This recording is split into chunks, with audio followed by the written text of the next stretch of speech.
What's up, people? Another episode of the Horns Down Podcast, Sooners 360, and the Hall of Fame College Football Podcast, right?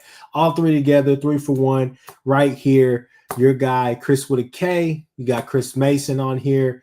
And people, please, as you already know, Jason is on his way. He'll be right back. Definitely going to be a good episode tonight. We're going to talk some OU recruiting, talk about this new OU OC search, right? Talk about the Alabama OU game. If you guys haven't seen it, go watch that video that I dropped yesterday with Ty Hayes from Around the Table Sports, just previewing the Alabama OU matchup this weekend. Definitely excited for that. Chris Mason, how are you doing tonight, man? I'm doing fine. You're doing good. You're doing good. I'm glad you're doing good. We are glad that you're here as well. I think, let's see, Daniel Looney, he says, how's recruiting? Okay, well, you know what? We're gonna start with that. Okay. Who's all coming to the game this weekend? Here's Jason, people. So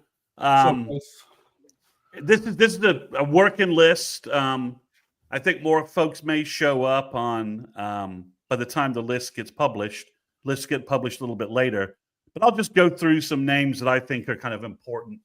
It's gonna be a lot. There's gonna be a lot of kids there for the most part, but I'm going to go through I've got like 8 names here, which I think are kind of overall very important for OU. So the first name, he's supposed to be there, is Jaden O'Neal. He just visited Colorado. Should be back in Norman this weekend. His high school team has gone through this weird thing where their opponents in their league were forfeiting games to their high school because of some outrage over player recruiting or something. So Jaden O'Neal's basically been sitting, not playing for the last 4 weeks, but his team has been racking up wins. So now they're heading to the playoffs, and he was back. He played last week for the first time in 5 weeks, had 400 yards passing, like 72% completion rate, 4 or 5 touchdowns. So he'll be back. So that's a big thing. I think it'd be nice for Brent. Ideally, if I was Brent and I had my potential 5-star quarterback for the next recruiting class in 2026 in Norman for the weekend, I think I might like to be able to tell him who his offensive coordinator might be. But that's a topic we'll get to a little bit later. Trent Wilson, the 2025 defensive tackle, is back on campus. He's from the Maryland area, so getting him back on campus again on his own dime right before signing day is huge because I love this kid, and he's the only defensive tackle in the class right now. So his profile's become even bigger. Cortland Guillory, the cornerback from the Houston area, who Texas has been fighting to try and flip, should be back on campus as well. So those are the 2 big 2025 names, I think. Then going back to 2026, Deuce Gerald's, the defensive tackle, 5-star from Georgia, should be back on campus again for his 3rd OU game, and I think his 5th trip to Norman this year. Then we should have the monstrous offensive guard combination from Texas of Toa Katoa, the 6'4", 360 offensive guard from Euless Trinity. And then Pulelite Primus, the offensive guard from the Midland area. He's 6'5", 320, maybe 325, just also huge, just a big physical beast. So that's 2 offensive linemen 2026 that, we'd love to see as part of the 2026 class. A couple of big bruising interior guys for the future. Then you got a 2027 linebacker from Tampa area called Caden Henderson. He is a 5-star top 30 player in the nation for 2027 right now. He camped at OU this summer, received his offer then, and looks fantastic. He's 6'1", 6'2", 215. As 2027, so he'll be getting even bigger. Along with Cooper Witten, he's OU's probably other top linebacker target for 2027. And then recruiting never stops. I got one 2028 name for you, and it is Terrence Evans from Tulsa Union. He is a high school freshman, defensive tackle, and he is 6'3", 320 pounds. And his film looks really good. It's a matter of time before he gets an OU offer. But if you're right now, it looks like in-state for, I mentioned this, if you're not following me on Twitter, if you follow me on Twitter, you already know this, but I mentioned this, is that in-state 2026, you have Taj Overton. 2027, Taj Overton from Owasso, OU offer. Then for 2027, you had Joseph Graves from Booker T. Washington, whose dad actually was a high school prospect that I tracked back in the late 2000s, Pearly Graves. But he's had a fantastic sophomore season at Booker T. Washington.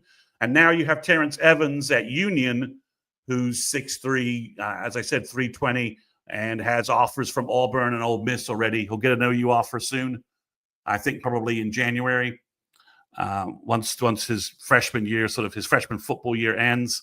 So, but you've got three, I would say, top 100, top 150 type defensive tackles in the state of Oklahoma in back-to-back years. OU's never been that lucky recently in recruiting. So there'll be more names probably added, and more names probably will be showing up. But that gives you that's 8. That's a cross-section of 8 interesting names and important names, I think, for 25, 26, and some names to look out for the future. So I think a lot of people are wondering about Marion Robertson. Is he going to be there this weekend?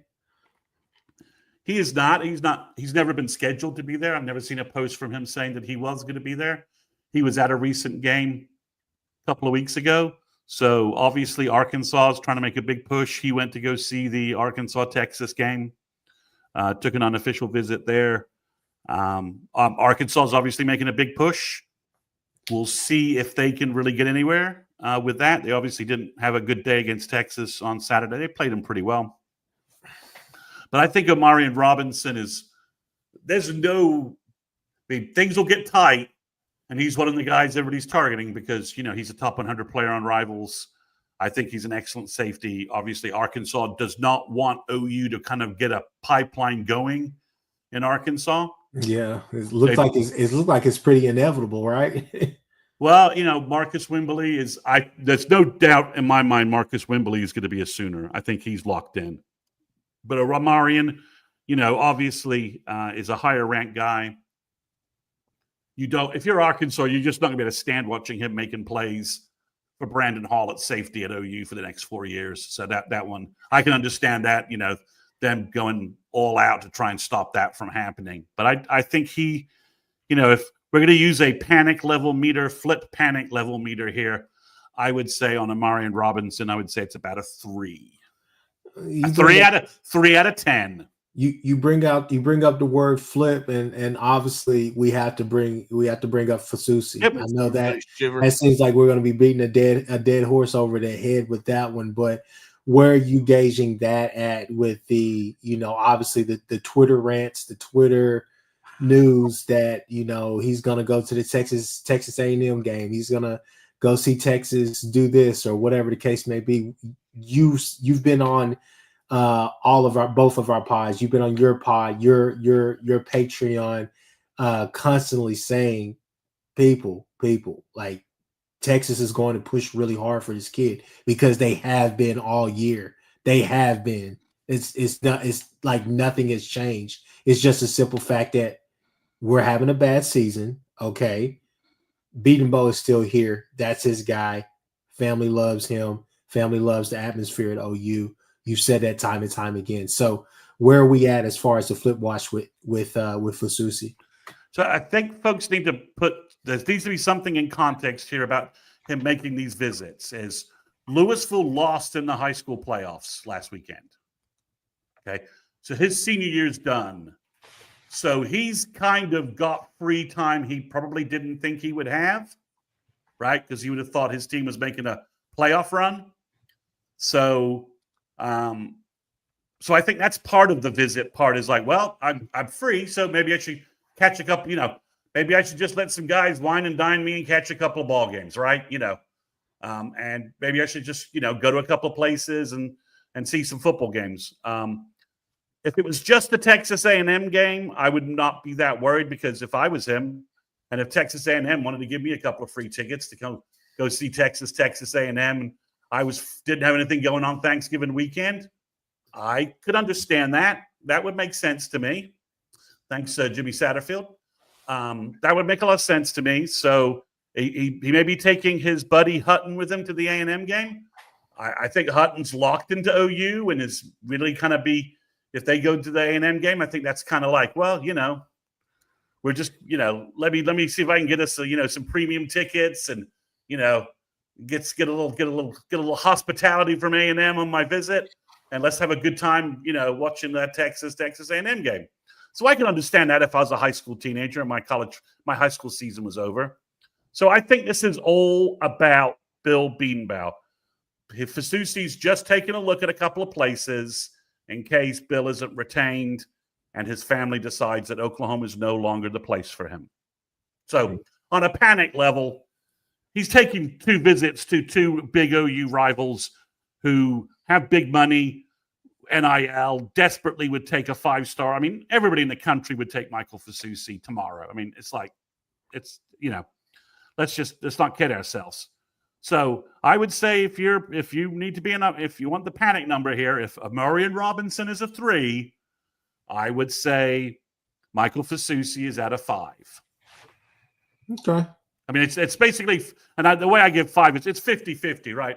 OU, whoever OU hires, or if Bill resigns or decides to leave, or the person says, I can't work with Bill, and something falls before signing day, and Fasusi knows that, then I think it's 50-50 whether he stays with OU in the OU class, depending upon what happens. But I think if Bill stays, and we can get to the whole OC debate a little bit later, we plan on talking about that, I think Michael Fasusi ends up being a Sooner and signs with OU. So this is one of the reasons why, Brent says that, sooner rather than later, right? Let's get this done.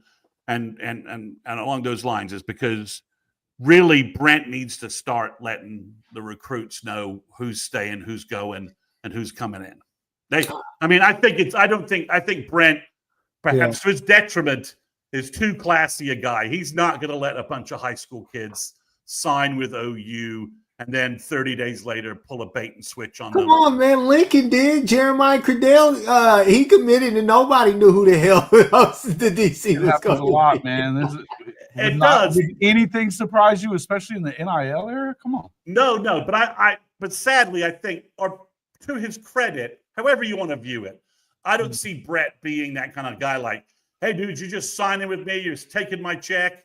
You'll be coached by who I tell you freaking coached. I don't see Brent working that way. Let me tell you why I believe Kchris Mason, because I guess I'm just gonna go ahead and I'm just put my chest out a little bit on this one. The way that Williams when everything was handled, the way that recruiting fiasco went down and everything. I remember my uncle called me and he said, I was never worried about Winery. I had about an ounce of hope left, but he said, I listened to, this is when Kchris was on with Barry and all them every Tuesday or Monday or so on Twitter Spaces or whatnot. Yep. And he said, hey, they tell you every single week, people, move on. You're just leading yourself down a dead end. Move on. And Kchris Mason said that for about a month and a half, maybe even longer, just like that. That's done. That's a done deal. We're not getting that kid. So that's happened a couple of other times as well, where Hicks, right? So I think those are other times as well. So people for sure definitely listen. If Kchris Mason is saying, hey, look, it's at a 5 simply because we just need to make sure that we keep beating Bo around, that should make you feel pretty good. So that's why. If you want a national recruiting opinion, Steve Wiltfong says he thinks that OU is going to hold on to Fasusi. That's true. It's well known that Wiltfong has close ties with Mike Elko and the A&M staff. So if A&M thought they were landing him, they thought they were landing him. Wilt Fong would be parroting that back from Mike Elko, and that's not the case. It's not. That's not what's happening. So, I think there's a possibility that this kind of got away from Mike Fasusi. He told Dan, "Yeah, I'll come to your game against Kentucky." He's like, maybe I don't. Maybe I've been to Norman already a couple of times this fall. I want to do something different. And it just got blown up, right? Because Texas sites all were like, we're flipping Michael Fasusi, right? So they went into their usual Texas overdrive in recruiting, and then it kind of blown up. So it wouldn't shock me if he decides, this is all just kind of a pain in the ass. I told Hutton I get his tickets to go see A&M next week. I'm just going to do that instead. So, so it wouldn't shock me if that happened too. So, it is what it is. You've got to make the case. I do think OU needs to be, in general, with the 2025 verbals, needs to be very close with all of their agents and making their agents aware NIL deals are all good. Everything's locked in place. Let us know if we need to.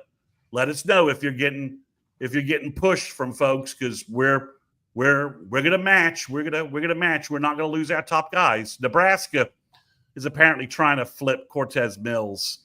That's been reported by 247, Colin Kennedy over there. If I'm Nebraska's throwing around quite a lot of NIL money. They somehow flipped a linebacker from Alabama, Dawson Merritt, from the Kansas City area. Now, Cortez Mills is from Florida, so there's not quite. A Kansas City linebacker going to Nebraska, okay, there's a certain distance thing that kind of makes sense there a little bit. Cortez Mills is from Florida, though, and I don't think there's anything. Nebraska, since they choked and lost to USC, I think they may. I'm not sure who their last game is, but they're like us. They're in danger of not going bowling, and they haven't been to a bowl since 2016. We've been to a bowl. We haven't not been to a bowl since 1998. Now this is not to knock Nebraska, because our offense hasn't really shown up any really this year. We've seen spurts of good play, but now Holderson is up there, and don't get me wrong, he just took over, and I'm sure next year should be better. I would say it should, right? Well, there's no guarantee he's getting that job full time either. Oh, they didn't. He's in. To the best of my knowledge, he's the interim guy. Well, regardless, I will say this: that offense does not look explosive anymore. It looks like they're just trying to. Riola looks lost. He does. Yeah. It's jet sweep after jet sweep after jet sweep, and occasionally a pass to a tight end over the middle. It just doesn't look like how it looked in the earlier this season. But with that being said, we got those guys coming to the game. I think there might be some more, but that's a solid list right now. Let's say the preview for just a little bit later. That'll be our last topic. Let's go ahead and get right into it. Jason, it's not that often that you come onto the show. You ate the first word to get the first word. So Jason, you got to have the next word. OC talk, man. Mullen, Craddock, Arbuckle.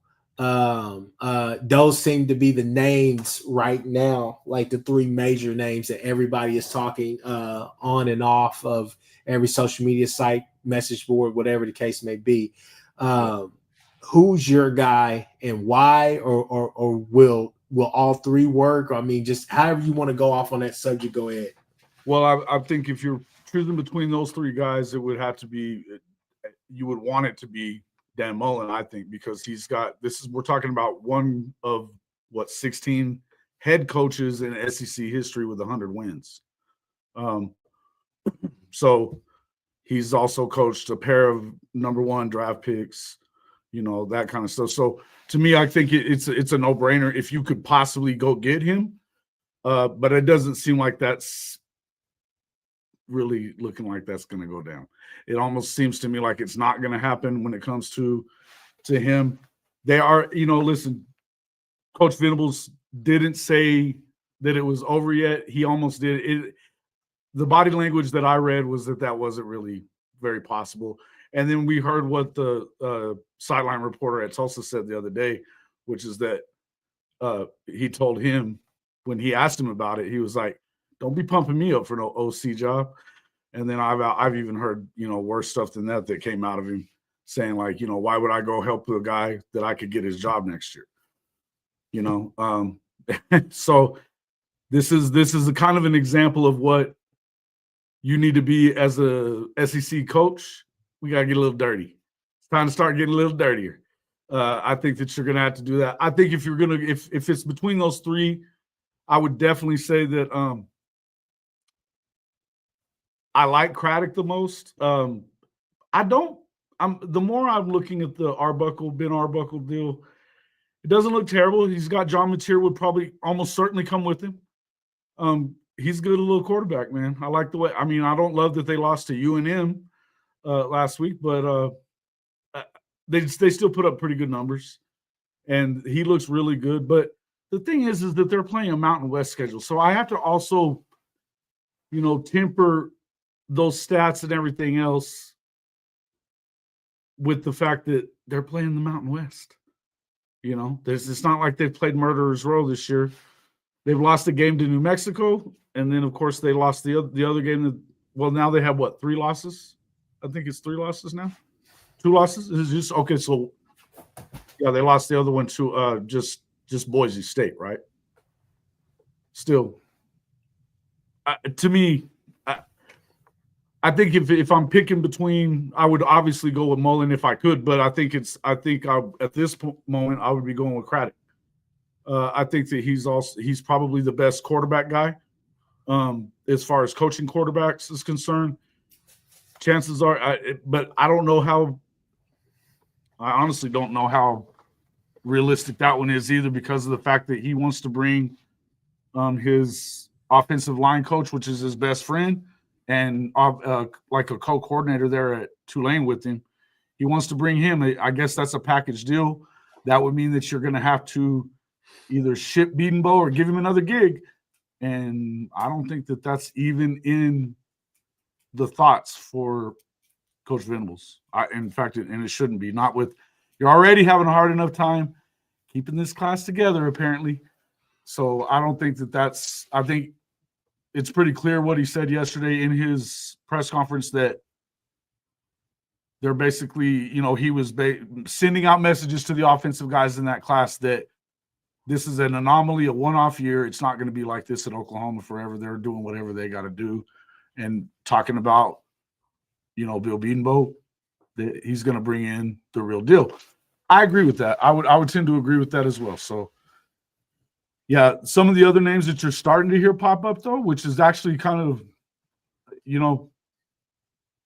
there's a couple of new names that have kind of hit the a little bit, was like the Evan McKissack. And that Evan McKissack is, of course, the offensive line coach. But no, they were talking about Buster Faulkner, Georgia Tech. That's a running game. They don't throw the ball very well. Of course, they don't really have a very good passing quarterback either at Georgia Tech. So I don't know that it's just because they can't. But I don't know that one really moves it for me either, though.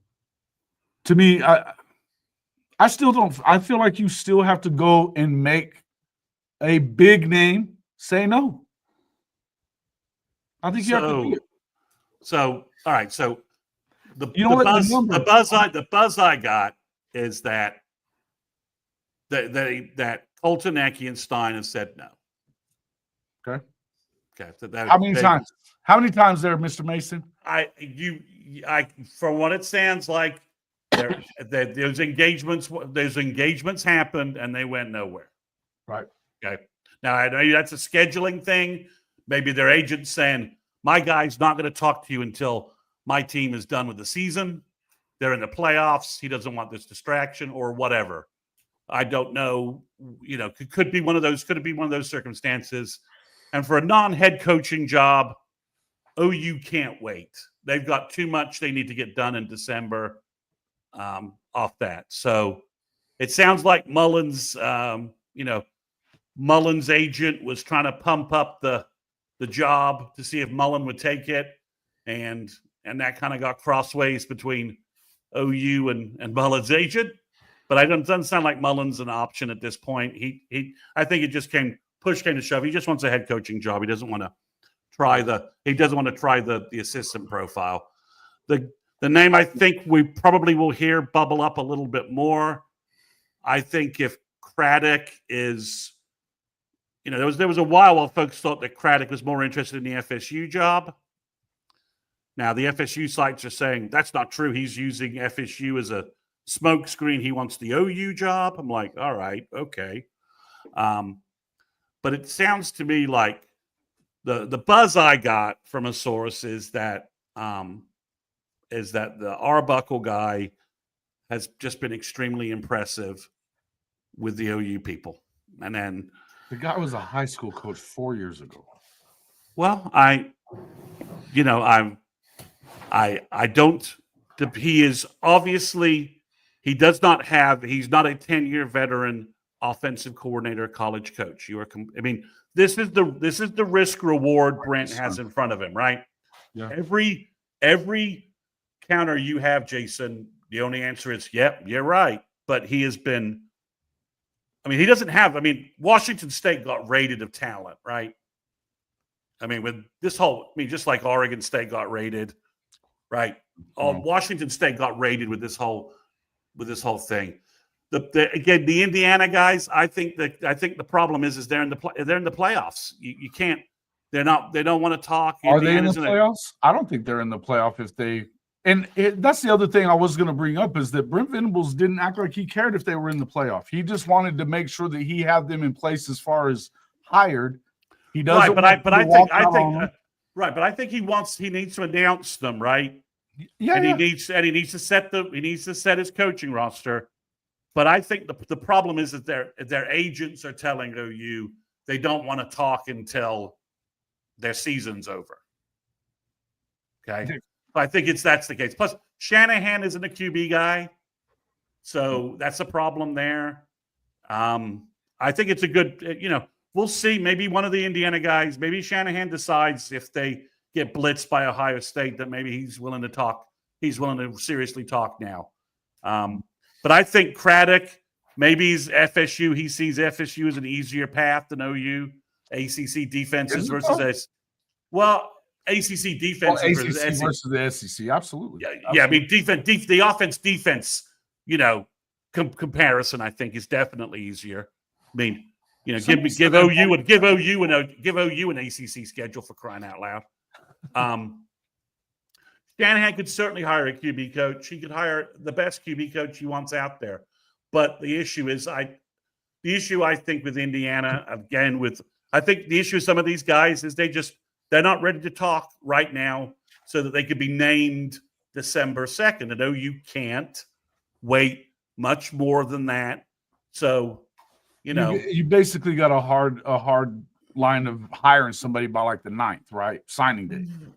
The signing date's the 5th. I don't know why people keep saying the 9th. Right? Yeah, the 5th. The 9th is when the portal opens. The portal opens on the 9th. I think if Brett could announce one of these guys December 2nd, like if Colton Ecke said, hey, let me finish my season, but you could announce me 12-2, then it'd be like, okay, no problem. But I think the problem they're running into is that these guys are saying, I'm not ready to interview. I'm too focused on what I'm currently doing.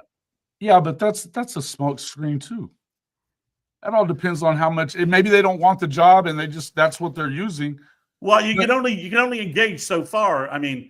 Jason. That's. Sure. I think it's Arbuckle, Craddock, and I think if they feel like they just flat out feel like Arbuckle is too inexperienced. Which I think, and that's the other thing that I don't understand this whole love with the Shanahan. First off, it's not Mike Shanahan, Super Bowl, or Kyle's family member. It's not the same clan. So let's relax a little bit on that. Well, it might be the same Indiana clan, hasn't played anyone, no one. Well, they're the hot names, so it's understandable why they're getting a little push. I understand that. I understand it. If you feel like Arbuckle's resume is not deep enough, then I think you may find yourself back talking to Spavital. Spavital isn't. Yeah. I watched Baylor the other day. I felt kind of dirty doing it. I've been watching a lot of teams lately during the bye week. In the bye week, and you know, they're toting the rock. They don't have a lot of talent on that roster on offense. Mm-hmm. They're toting the rock. Aranda's defense isn't playing great. And they're moving the ball. Their quarterback is efficient. He's able to move the ball around. You've got to, Scott, you've got to announce this guy 12-2. You have to announce him by 12-2. I don't agree with I don't know that I agree with that. I think as long as they know that they're coming, you don't necessarily have to announce it. You can let your players know, and it's going to get leaked no matter what. Okay, so if we're talking a de facto announcement versus an official announcement, Chris, let me ask you. You need a de facto answer by 12-2. Okay, fine. But let me ask you this question. Yes. Why are we selling Oklahoma so damn short here? It's OU. QBU. It's 1 year, guys. 1 year.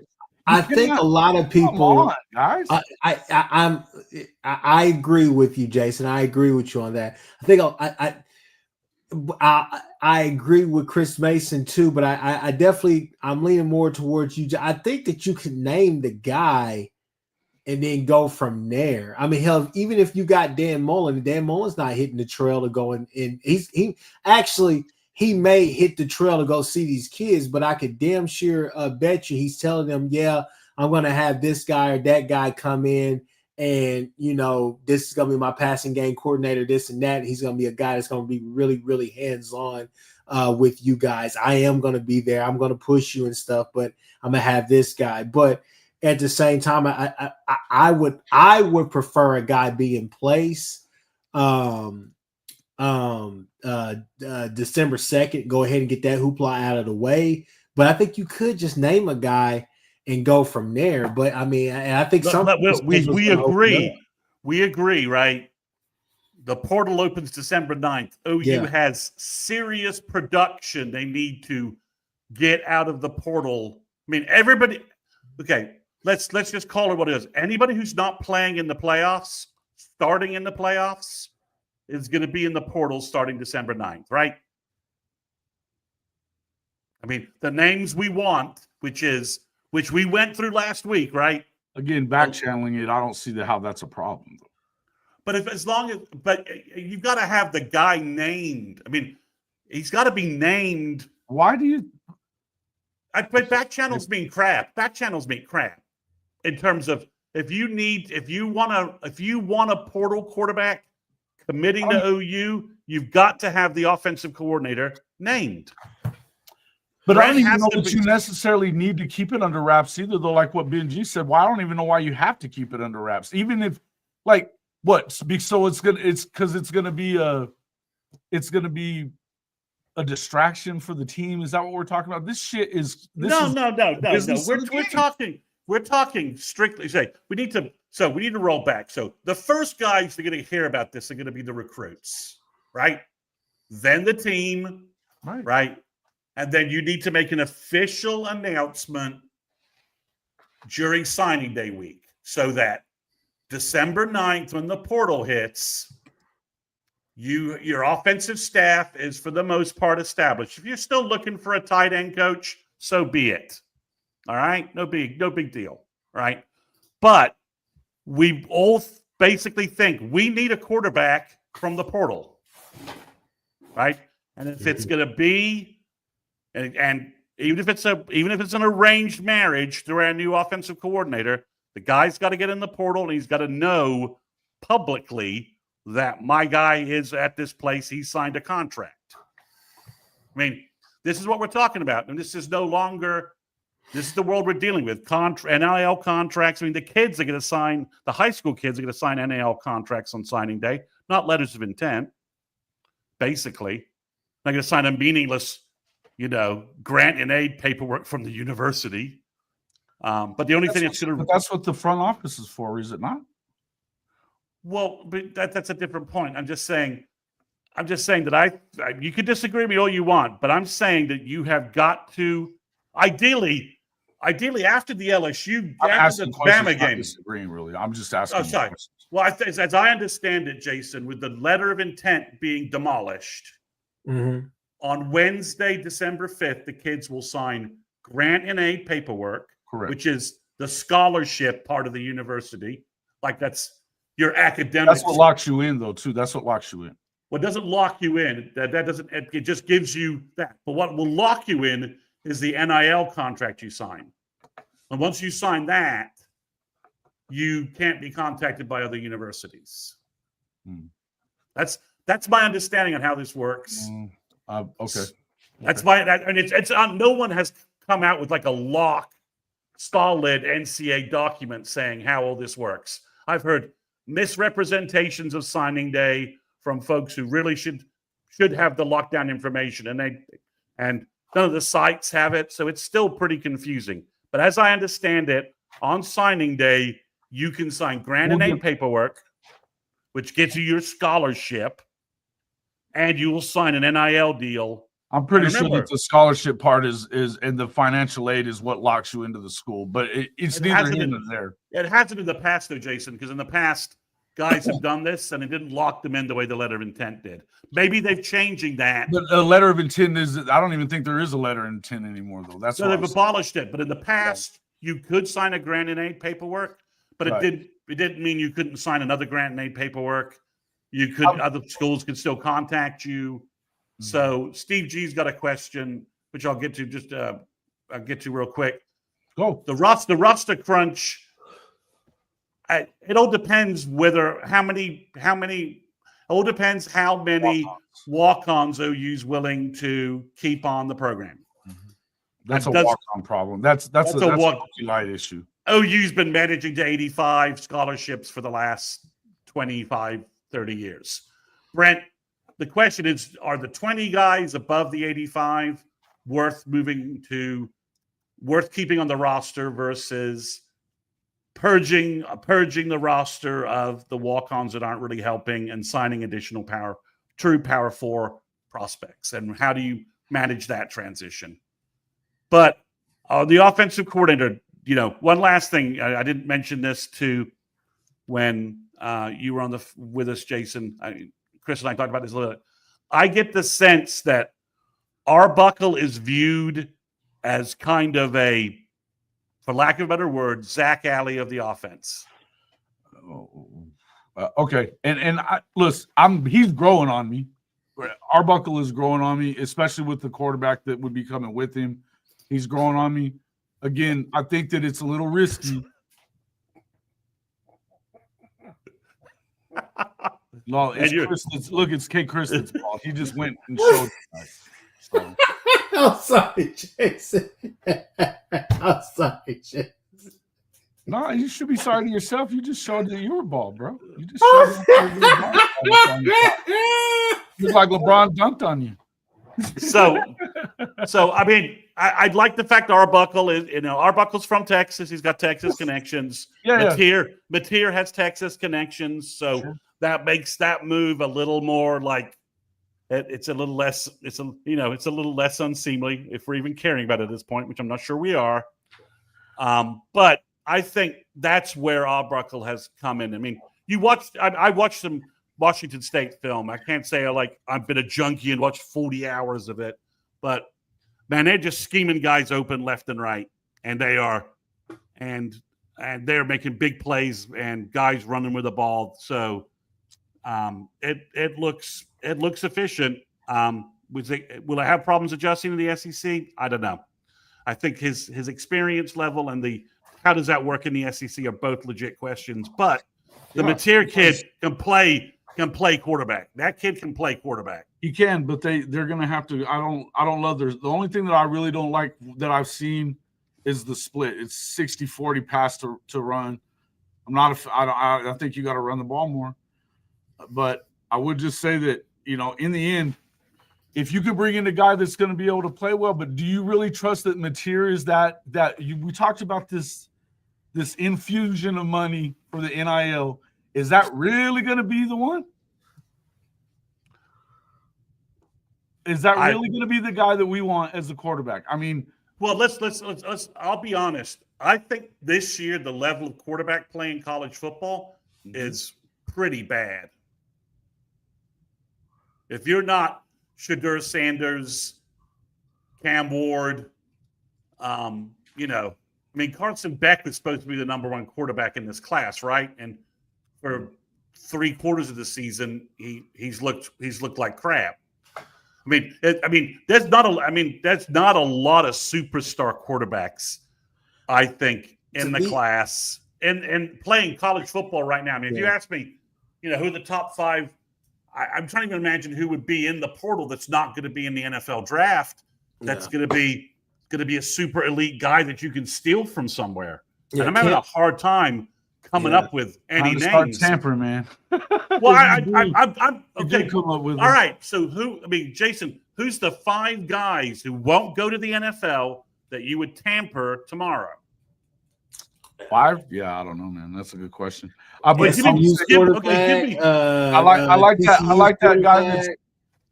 I like the backup quarterback at Ole Miss a lot. The left. Well, but he's not played.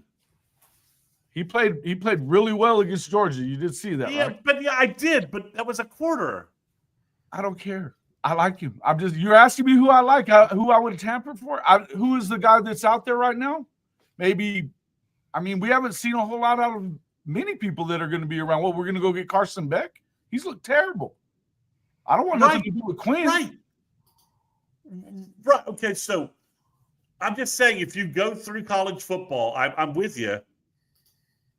If you go through college football right now, I don't think the quarterback I like class, the BC kid too. The Castellanos kid is pretty damn good, and he's already in the portal, right? Or he's already announced. Yeah, but he's not without warts, right? Because he just lost his starting job. Yeah, and then the other one that I mean, we've talked a lot about the kid down at Darian Mensah. I like him. Yeah, but is he following? That's Craddock though. I like Craddock, man. I think that if I'm picking between these guys, this is where we're at, and assuming you're not going to get Mullen, because if you get Mullen, I think you change anything. Assuming Mullen's out. Mullen's out in the parking lot with his agent. Just ignore him for now. Okay, fine. Yeah, assuming you're not going to get Mullen, I say that you see if it is bullshit for this what's been going on with Craddock or not, and make the move there, because I think that he's also still young, but he's got more skin on the wall than the other kid. The other kid's 4 years out of being a high school coach, and a coordinator in high school, not even a head coach. But what he runs would fit with our talent base, and our recruiting base. So I'm just letting you know that there is well, Mr. Neal, obviously, I don't think that's. I'm not going to argue with Dusty Dvorak. So if he said that, he said a lot of stuff, though. But he says lots of stuff. So he said, "Oh, you should get Dan Mullen," and that's not happening either. So, you know, and he's a defensive guy. You know, this is a fair statement too. I know that you're not as high on him as I am, and I don't know where Kchris is at on it, but I think that Hawkins is going to be the right guy. But what you do have to do is bring somebody in that's going to really push him for the job, and the best man wins it. I think that's what you need. But there's nothing on paper right now that. Okay, there's nothing on paper right now to justify that you think Michael Hawkins can lead you to 8 SEC wins next year. No, there's film from the Tennessee game that shows him throwing balls where he's throwing guys open, layering guy. Hey, you keep on making that face every time I bring it up, and you're not making me a little mad there, Mr. Mason. No, look. And we saw him do things that we've still not seen from JA this year. I don't know why it is that we stick with Jackson Arnold here like he's done something. The dude had 70 yards last week. 70. Well, it's only because he let Elzinho. He had a fucking punter that had a 15-yard completion, and he didn't have one. Come on, man. The last time we saw Michael Hawkins on the field, he was losing 21 points in 5 minutes. Okay, fine. That was the one game. You know how many times have we seen JA do this? He was awful in the Texas game. That was on him. Okay, we're not. Okay, we're moving off of Seth. I guess it's not. None of this is on Seth or anything else. No, I mean it's all on Seth. I give all of the. To me, I give every stat and every player we have a mulligan for the first 7 games of the year. Okay, if we're going to do that, I'm fine with doing that with everybody. We just watched Jackson Arnold throw the game away when they had all you had to do was kneel on it. Well, he just fumbled the game away. Okay. Same day. Didn't throw a pick 6 this time. Could have thrown a pick 6.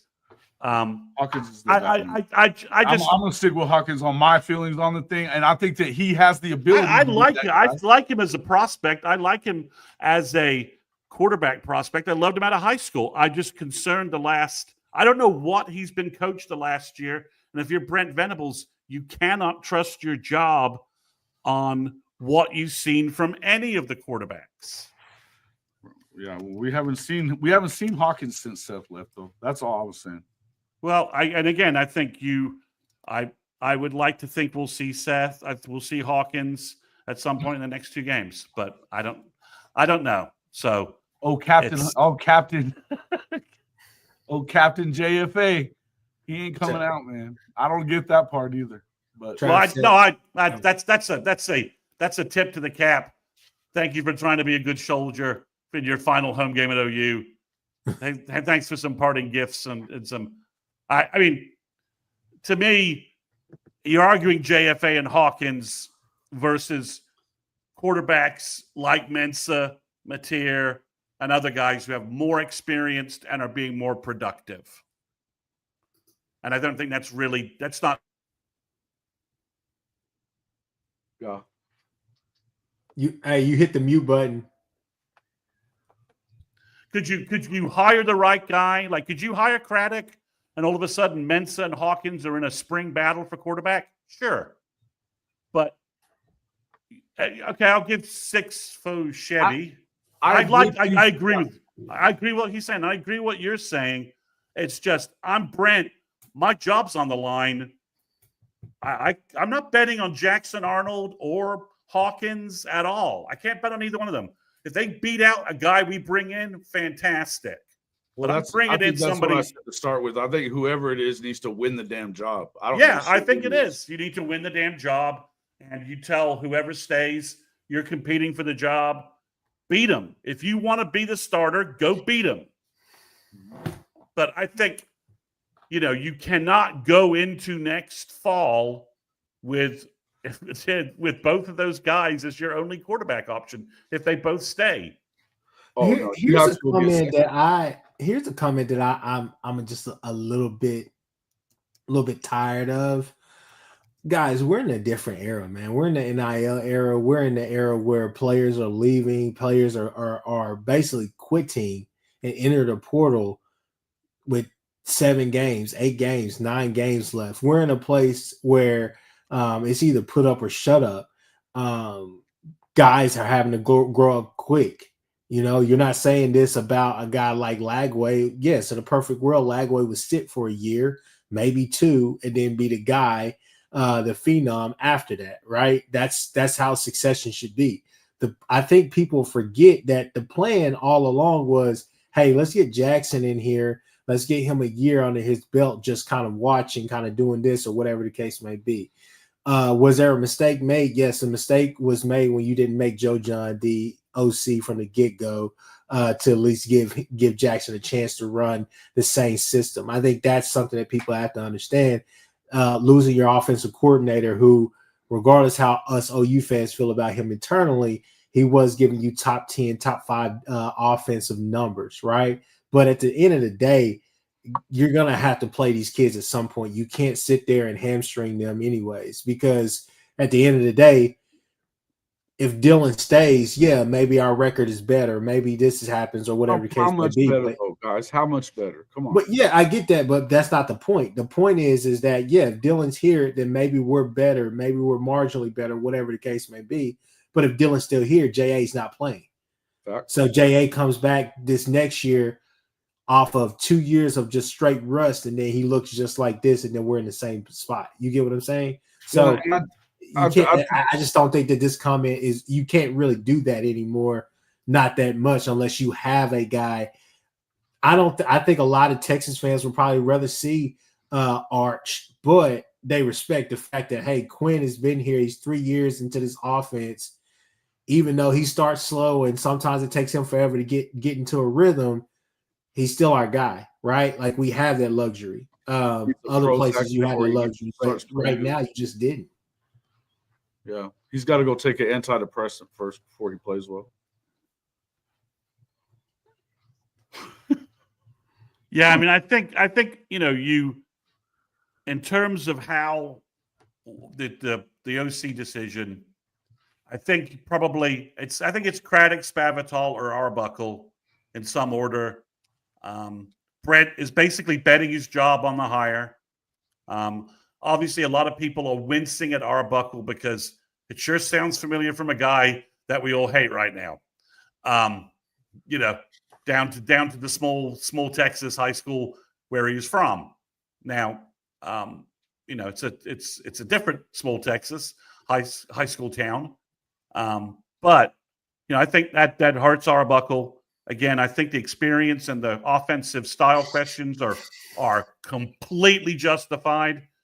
But if Brent feels like he's the guy and feels like he will click with the staff, he'll click, and he's a good play caller and he likes what he sees on film, then I think, somebody said, well, what if we get, what if he's just like, Lincoln Riley? I'm like, so we're going to go to the playoffs 3 times. We're going to get back-to-back Heismans.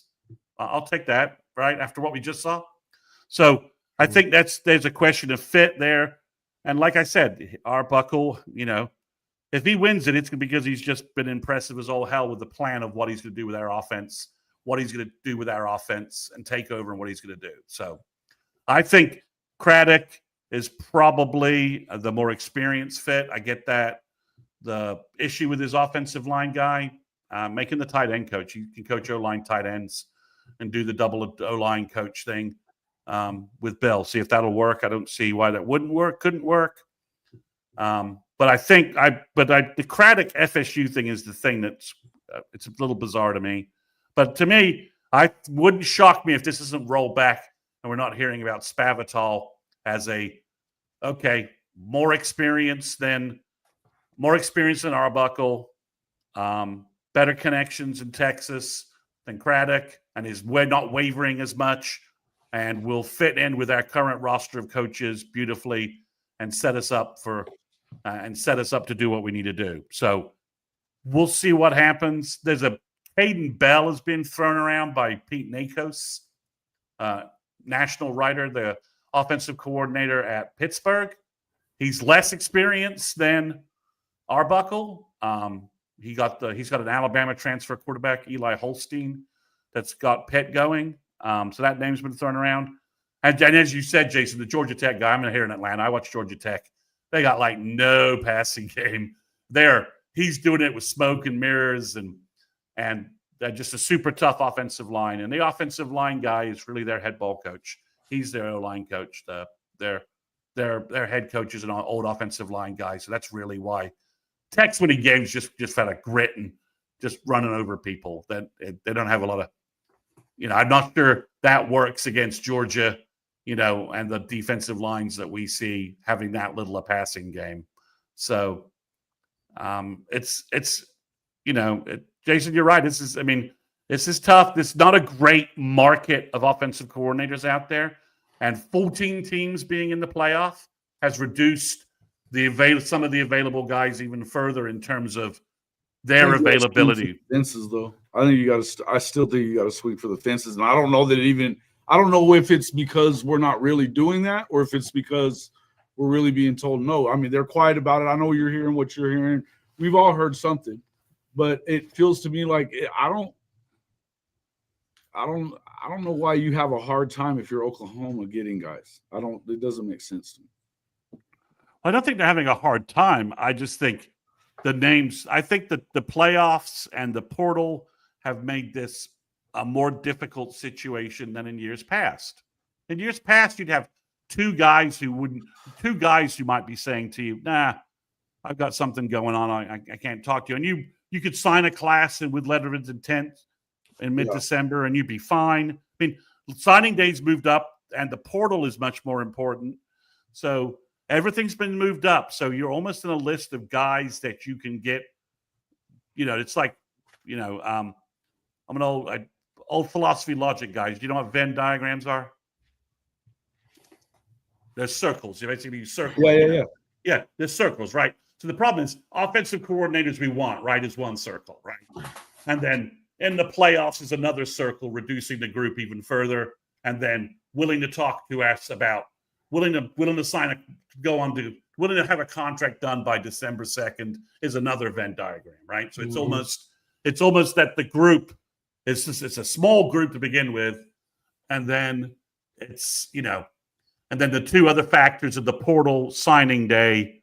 If we had a shitty recruiting class, it would be fine. But we legitimately have elite playmakers at running back, wide receiver, and offensive line, including 2 NFL bookend tackles, right? And Emmanuel Choice just got moved to the top 100 on 3 in their rankings.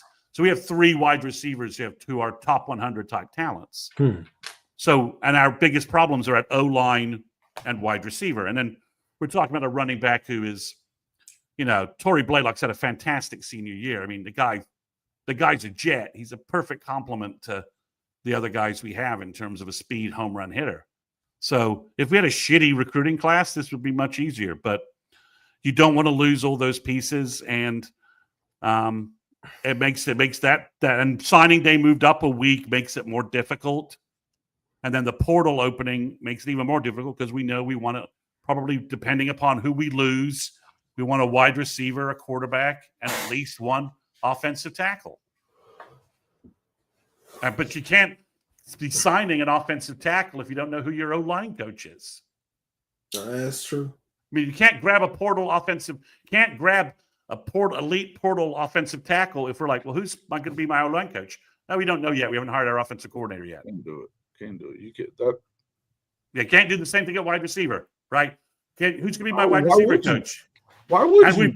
And we need a tight end, for crying out loud, so badly. We at least should be able to say, the name being thrown around at tight end coach for Arbuckle is interesting. Brian Lepak, the K-State tight end coach. Oh, that would work wonders. Because what did Layman say? We don't have tight ends. We have H-backs. We need tight ends. Well, we don't use tight ends. So yeah. So I think that's why I think you guys are right. We are Oklahoma. We should have guys falling over themselves for this job, right? We should be able to go talk to Will Stein or Colton Necky, right? We should be able to take that all the way. But with the playoff and the portal and the money they're making and their agents telling us either no or some combination of no or maybe talk to me in January, which is just too late for us. I mean, it's just, I hate saying that. Everyone's like, well, it shouldn't matter when you hire them. All the other mechanisms in college football, in terms of the calendar, mean when you hire them is important. We need a name at least leaked by 12/2, right? Leaked ESPN, whoever the name is on whatever website, our, Scoop, Insider 247 all need to be leaking the same name on 12/2. This is going to be our offensive coordinator. And then if the contract takes until the following Saturday to have the press conference, that's fine. But Brent should be able to tell folks who's staying, who's going, and who's being hired. So people, whenever that does happen, trust and believe all 3 of us will be here. We're not going to like it. We're all 3 of us not going to like it on some level. Yeah. No, we'll be here. We'll be here. I don't remember Lincoln Riley being universally acclaimed as the guy that when he got hired. It was just so surreal when Bob Stoops just out of nowhere just did all of that. It's just like, huh? But then when he left, it was just so surreal as well. But let's not get into that. But what I'll say is that people will be here for that. We've been on here for an hour, guys. Real quick, Dilly Gaff asked a good question though. Talking about I think people need to understand the rosters are going to be not necessarily smaller. It means you're going to have less walk-ons. That sucks for walk-ons. But this is not going to be something that affects the big boys. Right. And to be clear, Okie Light has to worry about this, not Oklahoma. the SEC is saying 85 scholarships only for next year. That's what they've said. That's the guidance Sankey gave all SEC schools. I want you managing to 85 scholarship players next year. Mm-hmm. We'll see if he sticks to that and how it all blends out. But, the 105 number just means that, I think OU has like 125 guys on the roster or something like that. And one more thing, I mean, guys, we've a lot of them are those walk-on guys, right? Yeah, a lot of them the Duke walk-on guys. We've got probably 20.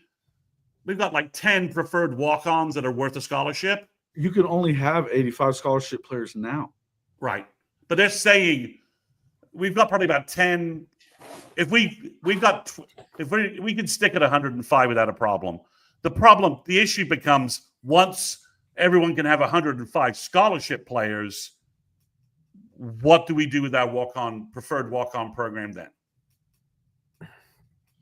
Again, I don't know that that's a huge deal for SEC programs. No, I don't think so either. It's more of a logistics transition thing than anything else. Yeah. Chris, you want to take us to Alabama game? Oh, yeah, I was just gonna say let's briefly break that down. Just to throw my 2 cents in here. Like I said yesterday, I reiterated. I think our defense plays well. I think obviously I think this is a game where I'm going to pick OU. I picked them 23-17 yesterday. Call me crazy. Jason, look, I can't go against my boys, man. I just can't. Hey, that ain't the homer. That's just the thug in me, bro. I gotta go with my guys, man. I'm not gonna say me. I've never been a dude. I don't care who it is. I don't back down from nobody. I fear no man except for God. So I say, hey, bring it on, boomer, baby. But no, realistically, I mean, if we're just being real, I think this is going to play out like every other game has played out for us this year when we played against some of the better teams. Right? I can see this game being kind of like an Ole Miss style of game where we go out there and do some good offensively early on in the game, and then after that it just really stalls. Right? Defensively, I'm just gonna be honest with you. Defensively, I think you could put him in a lot of passing situations. I think you could possibly take away the run. You can't come out there trying to run like a 3-3-5 or a 3-man front. You can't do that, obviously. But if you could keep him from Milroe from adding to that rush game with Haynes and Miller, with how good that is already, I think you'll be fine. But defensively, put him in obvious pass situations. But you're gonna have to. This is a game where you have to, as we said it last week, put Eli on the island by himself with the young phenom over there, Ryan Williams, and just take your chances with that because you can't put anybody else on there. Woody, if Woody gets caught on any of their better wide receivers, because they have a good wide receiver core, that's the case. That's it. But at the end of the day, I think our defense, Allie, BV, I think they'll have some good, so a lot of stuff dialed up. I think that they'll be okay on that side. People, man, it's literally offensively. I just don't know. I really don't know. It looks like Deion Burks is probably going to be out this game. Whatever Farouk can give us, that'd be great. But I don't know if it's going to be that much. So we're kind of back at square one. Well, he's not listed on the report. So really, okay. Farouk isn't, and neither is Sawchuk, and neither is Tarquin. So yeah, that's three big upgrades from when we last played. I was gonna say, go ahead, Chris, man. Yeah. So we'll let Jason, have the apocalyptic final words. From the fact that Bama, this last home game, I would say something along the lines of 23-13 Bama. OU barely covers. I'd like to see both quarterbacks play. I'd like to see Michael Hawkins under Joe John Finley so that we've got something to compare since the debacle with South Carolina and the Seth Luttrell play calling.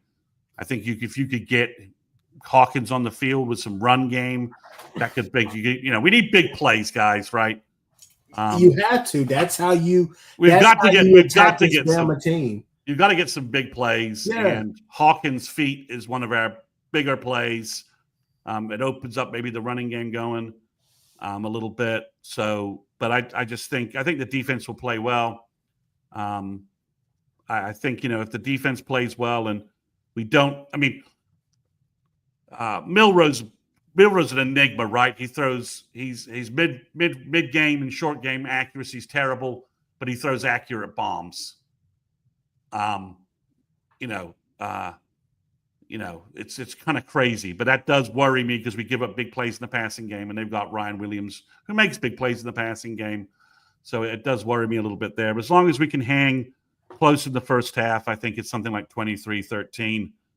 Again, but if we can pay off touchdowns instead of field goals in the red zone, you've got to do everything right. Even Steven on the turnovers and convert touchdowns when you get in the red zone. And, maybe you can get lucky, get it real close, and Zach Schmidt can hit a 56-yard field goal to win the game or something. But I don't think Bama, everyone's like, well, Bama's found their stride. I'm like, they've also started playing worse teams. So, it's a little bit of that because we know Missouri's a fraud. Fraudulent. Yeah. Fraudulent. We did everything to give the game away, and we still should have won it. So I think Bama's rebound is a little bit playing some worse teams. Sexton's out. Sexton's not coming back this year, guys. He's done. I don't think we'll see Taylor again. I think Taylor's done as well. But we've got Tarquin back, so we'll have Tarquin and Howland at tackle, which for right now is better than what Tarquin's been, or damn sure better than Brown. Oh yeah, it's a massive upgrade to have Tarquin over Brown. And Howland's starting the rest of these games this year. There's no reason not to start him. Yeah. And put Tarquin in a right tackle. So maybe we see some more EPL. I don't know.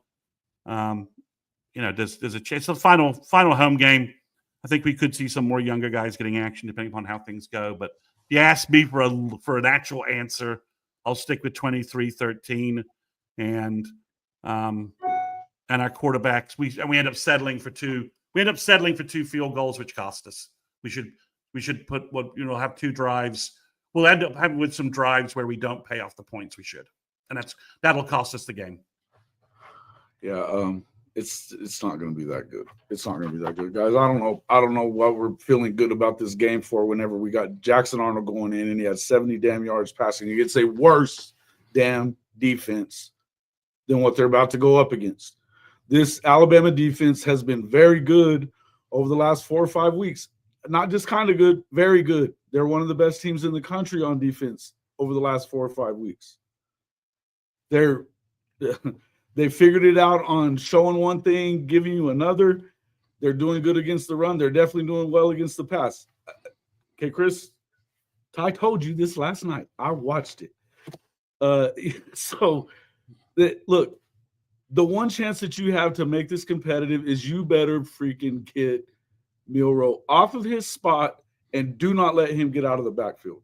He's under 2,000 yards for the season passing. He's got 15 touchdowns to 6 interceptions, but he's got 17 rushing touchdowns. If you let him get off on foot, you're fucked all the way fucked. He will kill you with his arm if he gets off with the legs. I feel like it's closer to that. You're lucky if you get that. Maybe you get 30. Maybe you get 14 points. I don't trust in it because they're not playing the right guy. I would much rather see Casey go in there than Jackson Arnold right now. But I want to see Hawkins, but I damn sure do not want to see Jackson Arnold in the game. I think that he's broken. I think the dude's broken. I'm not hating on the guy. I just think he's broke. But I'm telling you this, if you don't find a way to keep Milroe in the backfield, it'll be over by halftime. So we'll give us a score. So you did like 30-6, something like that. I'll say 35-13. Okay. I mean, I hate to say it, man, but until I see an offense go out there on the damn field, how can I say they're going to be okay and they're going to put some offense out there? I mean, I think all of us are saying the same thing about that, is that at some point the offense is going to stall. I think that you'll have maybe some early success, but for me, I told Ty this yesterday. I said, hey, for me, Ty said, no, I think establishing a run is what is key in this game for OU. Obviously, yeah, we could say that. But to me, when I watch Bama this year, I say, hey, your secondary is freaking talented. Like you got a great mix of kind of what we thought the offensive line would be, which would be throw the damn ball. Well, yes, Jason, hold on. We thought that the offensive line would be talented mixed with being veteran savvy with some of the portal guys that you got, but that hasn't panned out. But that's just kind of what I'm trying to compare that as saying that's how I would that's how I would describe that secondary for Alabama. Talented is all get out. Have some veterans in there. The talent mixes really well with those veterans that are in there. Some of the guys that got from the portal. But the thing is that they're very opportunistic. They want to jump on some passes. They want to bite on certain things. They can get sloppy with their technique at times. If you throw on them, you can throw on them. We've seen the Carson Becks, guys like that, who I'm not going to sit here and say that he's just on the Mount Rushmore or great or whatever. It's not bad, but the guy we've seen teams be able to throw the ball on this Bama secondary. We don't throw the ball anyway. So that's why I told Ty, I say at the end of the day, it really doesn't matter because we don't throw the ball down the field regardless. If we do, we're taking maybe one or two shots to Hester and then that's it. So, it's just one of those things where it's just like, what could be their Achilles heel, we won't even really test it. Well, I had I'm not even going to say that, man. Say we had Marcus Dupree on the show the other morning. We were asking him if he had any eligibility left. He does not. Sadly, he does have eligibility left. He doesn't have any hips left. Well, yeah, but he doesn't have eligibility left. He was a pro. Well, technically, he has college eligibility left. I know. I mean, if the silly he did say, "Hey man, you get me down by the goal line, I'm good for a few yards. I'll get it in." Well, there we go. By the way, that was a fun interview, man. Marcus Dupree, bro, that was great. That's crazy. Yeah. No, it's again, until we see one of the two quarterbacks play an effective offensive game against an SEC opponent for 60 minutes, it's hard to imagine that's magically just going to happen. Well, I mean, if you can and play Max Swearingen and play mistake-free football from turnover perspective, right? I will say this, because of what Xavier Robinson did, maybe what Max Swearingen's talking about, he needs the majority of the carries. You better give the dude 20 carries. Give the dude 20 carries. And is this not a fireable offense? What happened there when it comes to DeMarco? It's not necessarily the fact that you give him 20 carries is what you do after that, because hell, against Missouri, there was a drive or two down there. I think Chris Mason talked about it after the game. There's a couple of drives where you're like, hey, you're moving the ball with X. Keep running it. The commentators are saying, run the ball until they show you they can stop it. Oh, no, we run a tight end screen. Oh, no, we run a tight end delay. Oh, no, we're running a jet sweep with Bauer Sharp. What are we doing? Tunnel screens with Bauer Sharp. It was fantastic play calling. Fantastic. I'm just like Joe John. Don't do that. Don't do that. It's almost like it almost makes you waiting for OU Confidential 24, how the offensive coordinators conspired to sink the season. Like someone writes a conspiracy book. that our offensive coordinators were deliberately conspiring to sink our season. Yeah, I mean, I think you run X-Rob. You've got multiple. If Barnes can't go, run X-Rob and blend in Tatum and Sawchuk, and if you could run the ball 40, 50 times a game, frickin' do it. But you've got to be getting enough first downs and enough possession to actually do that. Well, but I mean, Jackson, you probably need to run the ball and slow it down. And well, I mean, it's one thing to say that, but you can go 3 and out running the ball 3 times as easy as you can. Yeah, if you can throwing the ball, right? Yeah. So it's just they've got to 25 seconds. They're going to have to throw it down the field. They're going to have to get. They got to get some big plays. You cannot drive 14 plays. This offense doesn't have the execution discipline to do that. I wouldn't be surprised if they loaded the box. Nilio, this was a great comment. If a team is going to be successful versus that Bama D, they've got to be able to show that they can have success down the field. It's got to happen in order to set up the running back. That's what I'm saying. You got to be able to throw. You throw at their secondary. You make those. As talented as they are, they tend to make a lot of mistakes. They're a very opportunistic group. They love to try to jump and make big plays. You can punish them with that. We just don't have the guy right now. People, look, we've been on here for 1 hour and 16 minutes. We've talked about OU recruiting. We talked about the OC search. Well, our thoughts about that. We've answered questions on here, guys. We talked about the Bama game. Me and Jason got OU winning. You already know what's going on.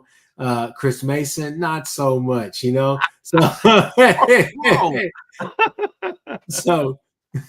So, oh, man. We'll make sure Jason wears a hat next week so you guys will stop freaking out. Exactly. Yeah. But guys, look, obviously you're watching this on the Horns Down podcast and the Hall of Fame College Football podcast. Definitely go over there and check out Sooners 360, the Patreon, all the rest of that stuff. How much is the Patreon, Kchris Mason? It is only $2 and is a free trial option for 30 days. So you can get a feel for what I'm publishing. No fluff, straight facts. That's how we like to say it right there. So with that being said, people, I think it's time for us to get off of here and go to sleep. Peace.